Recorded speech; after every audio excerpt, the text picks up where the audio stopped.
Hello everyone, welcome back to my channel.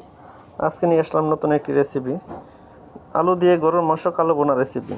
তো আমি প্রথমে মাংসটা ভালো করে ধুয়ে কড়াইয়ে বসাই দিছি, তারপর দিয়েছি কিছু সয়াবিন তেল, দিয়ে দিলাম আদা বাটা রসুন বাটা পরিমাণ মতো, দিয়ে দিলাম গরম মশলা এবং দিয়ে দিলাম মরিচ, হলুদ, ধনিয়া, জিরা, পেঁয়াজ, স্বাদ মতো দিয়ে দিলাম লবণ, দিয়ে আমি এটাকে বসাই দেব চুলায়। দেখেন আমি ফিরে আসলাম 20 মিনিট পর।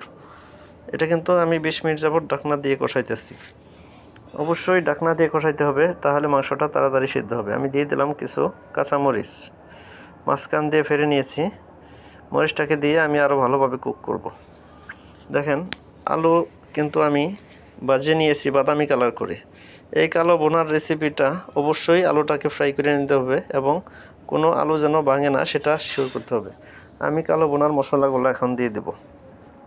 কালো বোনার মশলা দিচ্ছি আমি শাহি জিরা, নর্মাল জিরা, মিষ্টি জিরা, ধনিয়া, দারুচিনি, এলাচ, লবঙ্গ, তেজপাতা আমি ভালো করে ভেজেছি।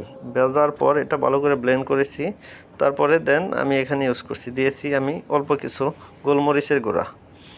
দেখেন কতটা ইয়ামি হয়েছে আর কতটা জুসি হয়েছে, কালারটা কত নাইস হয়েছে। দেখেন আপনি খুব সহজেই চাইলে বানিয়ে নিতে পারেন এই রেসিপি।